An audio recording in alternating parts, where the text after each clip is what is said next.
प्यारे दोस्तों, सादर अभिवादन। मैं हूं महेश कुमार वैद्य और आप देख रहे हैं एनजेपी हरियाणा। दोस्तों, आज बात करेंगे हरियाणा के उन दो चर्चित धर्म गुरुओं की। माफ करना, सामाजिक दायरे में रहते हुए मुझे भी धर्म गुरु कहना पड़ रहा है। मेरी कोई आस्था नहीं इनके प्रति। उन धर्म गुरुओं की जिन्हें जनता में से ही एक बड़ा वर्ग धर्म गुरु कह रहा है। इनमें एक रामपाल है और दूसरे हैं राधे श्याम। इन बाबाओं की नीतियों को लेकर, इनके अभिव्यक्ति के अधिकार को लेकर मेरी कोई आपत्ति नहीं। मैं अभिव्यक्ति की आज़ादी का सम्मान करता हूं। मेरा विरोध केवल बाबाओं के पाखंड से है जो लोगों को बहकाते हैं। एक स्वयं संत कबीरदास बने बैठे हैं और दूसरे पता नहीं कब कहां किस रूप में प्रकट होते हैं, बहुरूपीय बने हुए हैं। संत कबीर की अगर शिक्षाओं को देखा जाए तो संत कबीर वाकई महान थे, समाज को दिशा दिखाई थी। उनकी शिक्षाओं का प्रचार प्रसार बुरा नहीं है, लेकिन जिस तरह पाखंड फैलाया जाता है, कुछ लोगों को सतगुरु के रूप में स्वयं को भगवान प्रदर्शित करने की आदत पड़ गई है। स्वयं का जीवन कितना ही माया से भरा हो, लेकिन दूसरों को माया से दूर रहने की नसीहत देने की आदत पड़ रही है। उन बाबाओं के बारे में बात करेंगे। दूसरी बात हम ये करेंगे कि जिस तरह जेल से बाहर आने के बाद इन बाबाओं का स्वागत किया जाता है, चाहे राम रहीम की बात देख लीजिए। भारतीय जनता पार्टी के नेता तो विशेष रूप से चरण वंदन करते रहे हैं। इसके बाद रामपाल के पास भी भारतीय जनता पार्टी के नेता पहुंच रहे हैं, क्योंकि वह जानते हैं कि इनके पास वोट बैंक है। जो निचला तबका है समाज का, जो कम शिक्षित तबका है, उसकी भीड़ जुटाकर ये शिक्षित लोगों को अपनी तरफ आकर्षित करते हैं। इनको अच्छे से पता है कि तुम पाखंड कर रहे हो। भगवान नाम का कोई प्राणी ऐसा नहीं होता कि कोई रामपाल भगवान है या कोई ये राधे श्याम भगवान हो गया। भगवान का नाम भी क्यों लज्जित करना इन लोगों का नाम लेकर के। लेकिन रामपाल अगर अपनी विचारधारा फैलाते हैं तो संविधान उन्हें अधिकार देता है, इसका मेरा कोई विरोध नहीं है। मैं सिर्फ ये कह रहा हूं कि जेल से बाहर आकर के जिस तरह इनका स्वागत किया जा रहा है, वह ऐसे किया जा रहा है मानो माउंट एवरेस्ट पर चढ़कर आए हों, मानो देश की सीमाओं की रक्षा करके आए हों। इस तरह इनका स्वागत किया जा रहा है। अंधभक्तों की भीड़ इस तरह बाबाओं को पूज रही है, उनकी चरण वंदना कर रही है, मानो इनके भीतर कोई ज्ञान की ऐसी ज्योत जल रही हो जो दूसरों को दिव्य रूप से प्रकाशित करती हो। अंधा गुरु अंधा ही चेला, दोनों नरक में ठेलम ठेला। चलिए अब एक बार आपको रामपाल की बात बता देते हैं, रामपाल के बारे में पूरा बता देते हैं। 11 साल बाद उन्हें जमानत मिली है, 11 साल बाद। और बाबा कह रहे हैं कि दास पर कितनी बड़ी कृपा हुई है। अरे 11 साल में जिस आदमी की जमानत हुई है, वह उसे चमत्कार के रूप में प्रदर्शित कर रहा है और भक्त भी उसे चमत्कार मान रहे। किसे कहते हैं 11 साल? 11 साल जेल में बिताने के बाद में अभी जमानत मिली है, दोष मुक्ति नहीं मिली है। रामपाल क्यों बहका रहे हो लोगों को? थोड़ा इतिहास बता दें। रामपाल पहले हरियाणा के सिंचाई विभाग में जूनियर इंजीनियर थे। 1990 के दशक में उन्होंने नौकरी छोड़कर खुद को संत कबीर का अवतार घोषित कर दिया और धार्मिक प्रवचन देना शुरू कर दिया। और मज़ेदार बात यह कि जगह जगह इनके पोस्टर मिलेंगे कि फलां बीमारी ठीक होगी, फलां बीमारी ठीक होगी। अरे बाबाओ, तुम्हारे पास ही बीमारी ठीक करने का इलाज होता तो एम्स के बाहर ही मरीजों की लंबी लाइन क्यों लगी रहती? मूर्ख बनाते हो आप लोगों को। आपको पता है 100 में से 50 बीमारियां लगभग वैसे ही मानसिक रूप से होती है। कई बीमारियां अपने आप ही ठीक हो जाती है। ऐसे बहुत से सांप होते हैं जिनमें जहर नहीं होता, उन सांपों का जहर उतारने का नाटक कई बाबा करते हैं। जहर ही नहीं होता तो उतारोगे किसे? लेकिन उनकी पाखंड की दुकान इसी आधार पर चलती रहती। हम रामपाल की बात बता रहे थे। रामपाल के विवादों की शुरुआत 2006 में हुई, जब रामपाल के समर्थकों और आर्य समाज के सदस्यों के बीच हिंसक टकराव में एक व्यक्ति की मौत हो गई थी। इस मामले में अदालत ने रामपाल को कई बार पेश होने के लिए सम्मन भेजे, लेकिन उसने बार बार अदालत की अवहेलना की। वह अपने मन में इतना ताकतवर बना रहा कि अदालत की चौखट तक पहुंचा ही नहीं। वर्ष 2014 में फिर हाई वोल्टेज ऑपरेशन हुआ।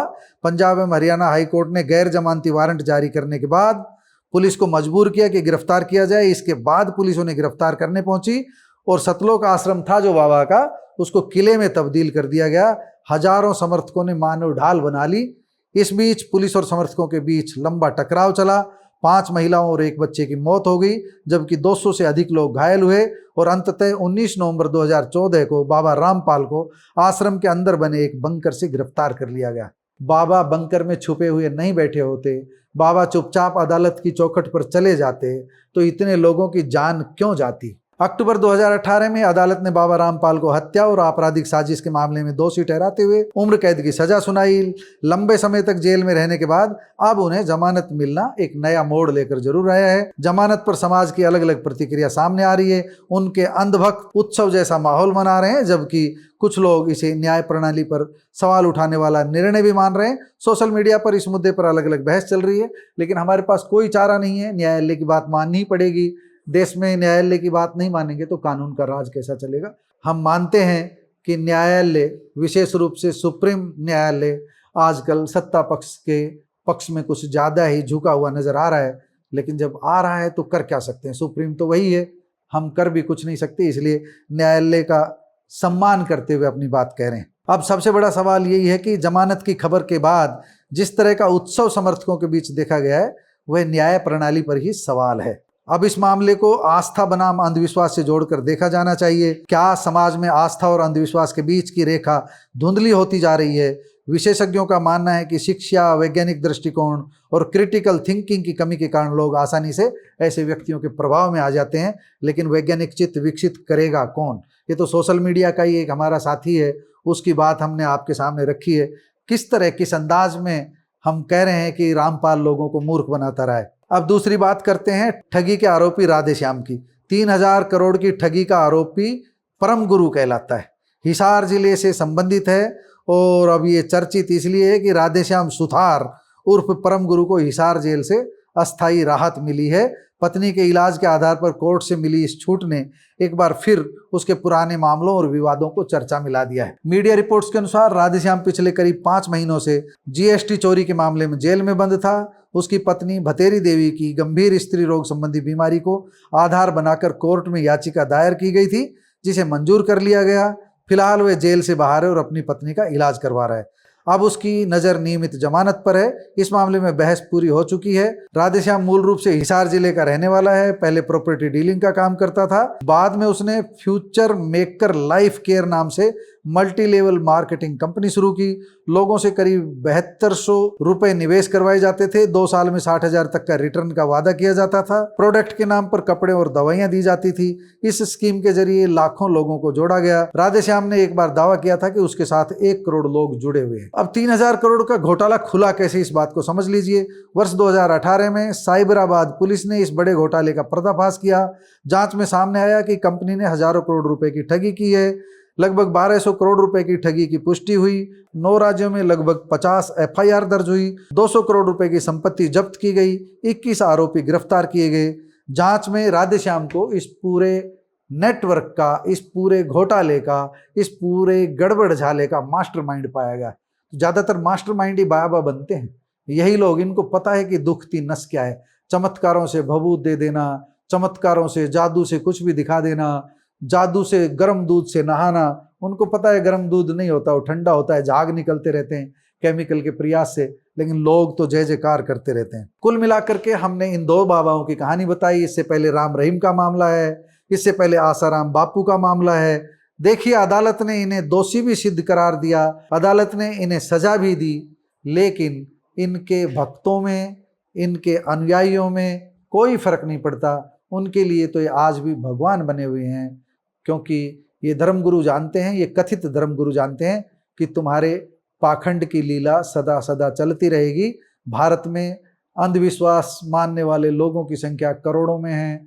ऐसे लोग जब तक यहाँ पर मौजूद हैं, शिक्षित और सभ्य समाज नहीं बनेगा, वैज्ञानिक चित्त विकसित नहीं होगा, तब तक इन बाबाओं की दुकान चलती रहेगी।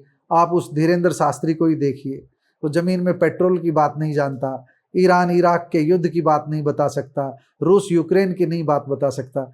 वो आपके मन की बात बता रहे हैं। वो आरे पाखंडी हो, तुम्हारी दुकान चल रही है। इसलिए चल रही है क्योंकि प्रधानमंत्री भी तुम्हारी दुकान में चला जाता है, वो वोटों का सामान लेने चला जाता है।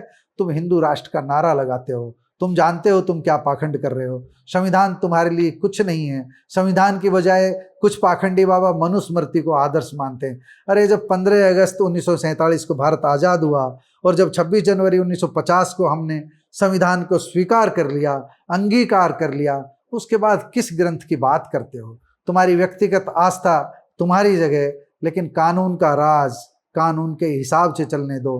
पाखंडियों, इस देश की युवा शक्ति को मत भटकाओ। मैं देखता हूं कई बार किस तरह हमारा यूथ, किशोर 16-17 वर्ष के बच्चे किस तरह भटके हुए हैं धर्म के नाम पर, पाखंड के नाम पर।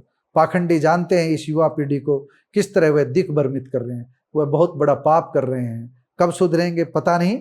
सरकार चाहे तो 1 मिनट में सुधार सकती है। सती प्रथा पर जैसे रोक लगाई थी, इसी तरह का पाखंड फैलाने से रोकने का कानून लाया जा सकता है। लेकिन जब सत्ता ही पाखंडियों को शरण देती हो, जब सत्ता ही पाखंडियों के चरणों में नतमस्तक हो, तो बिल्ली के गले में घंटी बांधेगा कौन, ये नेक काम करेगा कौन। अभी तो उम्मीद दिखाई नहीं दे रही, लेकिन हम बोलते रहेंगे। हो सकता है हमारे बोलने से आज 1 आदमी सुधरे, कल 2 सुधरे। जब जब वैज्ञानिक बुद्धि आएगी तब तब अंधविश्वास भागता जाएगा। दोस्तों, आपको हमारी रिपोर्ट कैसी लगी कमेंट बॉक्स में जाकर बताइएगा जरूर। नमस्कार, धन्यवाद।